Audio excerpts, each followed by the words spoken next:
மதுரை மாவட்டம் பாலமேட்டில் ஜல்லிக்கட்டு விறுவிறுப்பாக நடைபெற்று வருகிறது.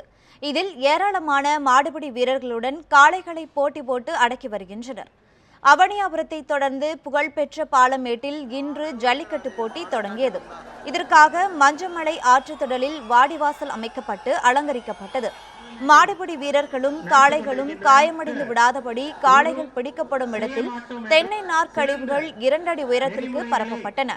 ஜல்லிக்கட்டு போட்டி தொடங்கியவுடன் கோவில் காளைகள் வாடிவாசல் வழியாக அவிழ்த்துவிடப்பட்டன. பாரம்பரிய ஐதீகத்தின்படி அந்த காளைகளை மாடுபிடி வீரர்கள் பிடிக்கவில்லை.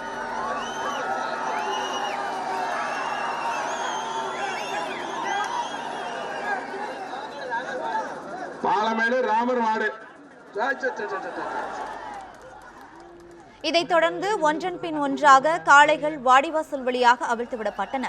இதனை மாடுபிடி வீரர்கள் பிடித்து பரிசுகளை வென்றனர்.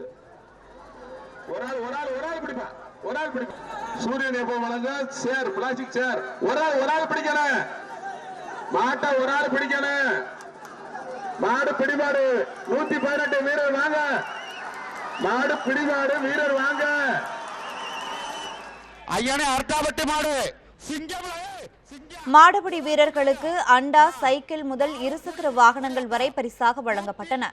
பாலமேட்டில் நடைபெற்று வரும் ஜல்லிக்கட்டு போட்டியில் 850 காளைகள் பங்கேற்றுள்ளன. காளைகளை பிடிக்க 1607 மாடுபிடி வீரர்கள் களம் இறங்கியுள்ளனர்.